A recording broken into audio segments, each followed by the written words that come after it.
للوطن يا للوطن يا للوطن حب الوطن من الإيمان ولا تكون من الهرمان. Tanah airku tidak kulupakan, kan terkenang selama hidupku. Biarpun saya pergi jauh. Soekarno was born in 1901 in Java, the dominant Indonesian island. He grew up under the demeaning rule of Dutch colonialism.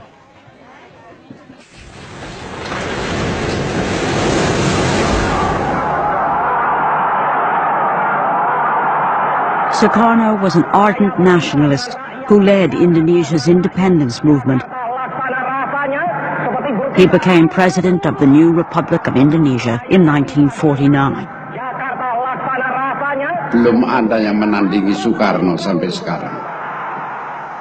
Dialah yang mengerti nasion Indonesia itu. Karena itu juga Soekarno lah yang tidak jemu-jemunya menganjurkan tentang nation and character building.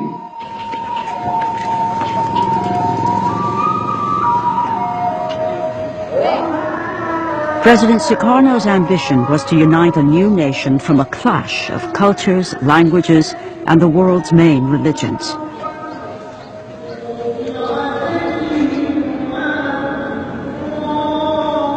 Indonesia is the fourth most populous nation on earth and the world's largest Muslim community.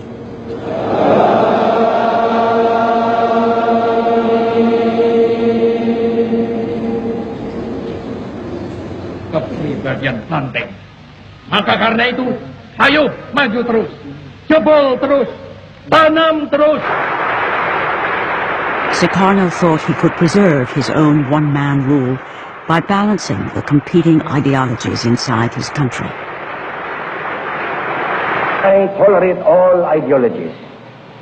The nationalist ideologies, the religious ideologies, the communist ideologies. So far, they are not making trouble or damage to the Indonesian state. Sukarno's balancing act might have succeeded indefinitely if the Cold War hadn't been raging outside Indonesia, where the domino theory held sway. Here's Indochina. If Indochina falls, Thailand is put in almost impossible position.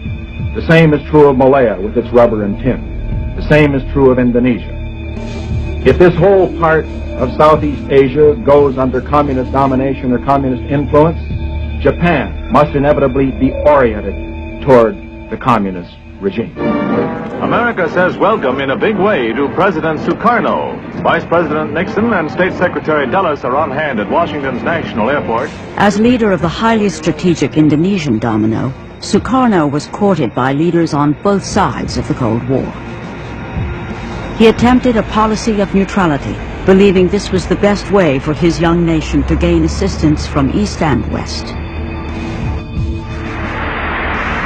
May God give us, America and Indonesia, the best friendship which has ever existed between two nations.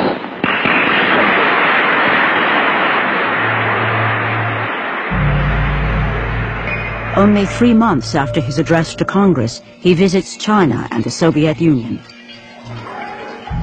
This was interpreted by Washington as going over to the communist enemy.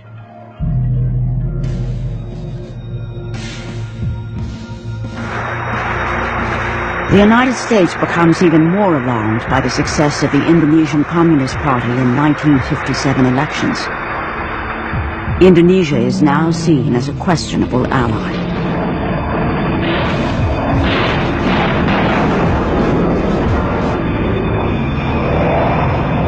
In the largest covert operation since World War II, President Eisenhower backs rebellions against Javanese rule in the outer islands.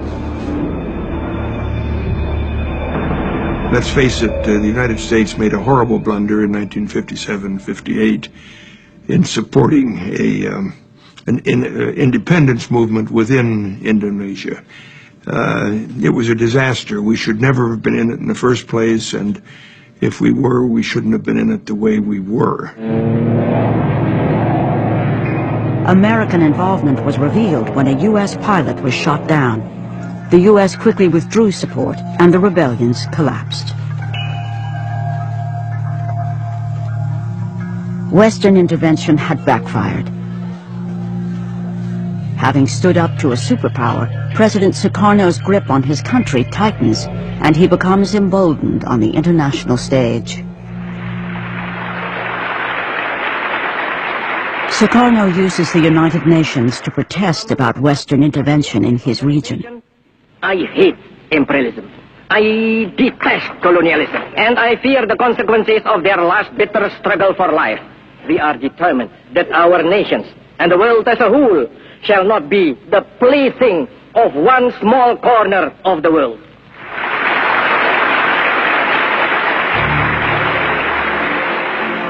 Shortly afterwards, Britain moves to form the new state of Malaysia on Indonesia's border. Soekarno is not consulted. Incensed, he launches a military campaign against British forces to crush Malaysia.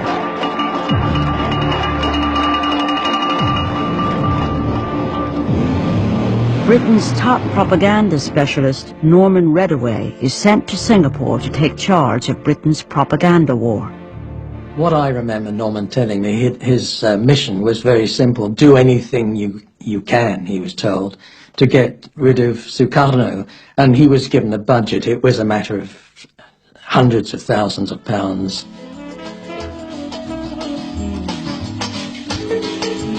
Soekarno had a well-deserved reputation as a womanizer. The CIA had tried to undermine him in the eyes of his people by producing a pornographic film with a body double wearing a Soekarno mask.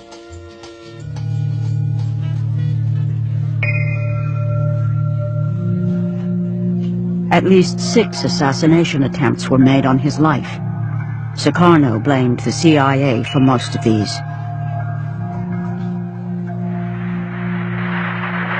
Sixth National Congress of the Indonesian Communist Party open. By the 1960s, under the leadership of Chairman Aidit, the PKI had become the largest communist party outside China and the Soviet Union, with over 3 million members.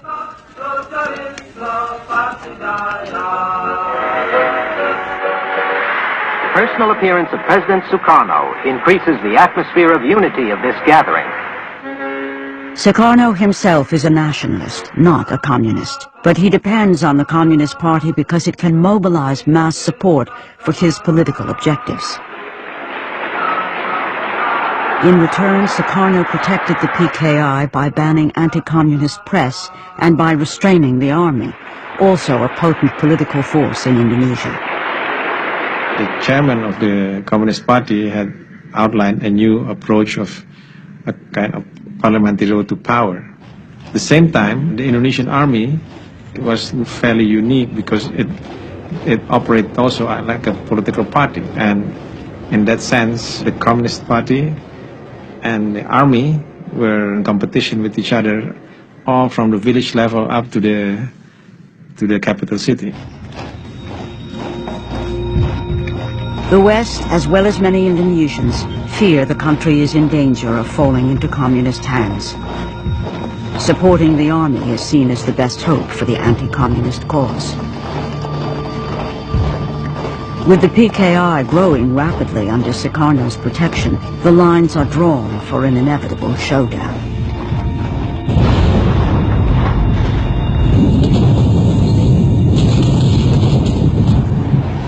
To the north, by 1965, the United States is escalating the war in Vietnam.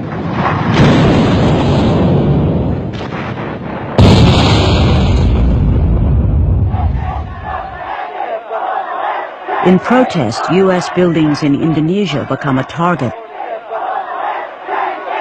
There were mass demonstrations, thousands of screaming demonstrators that would throw rocks at our embassy.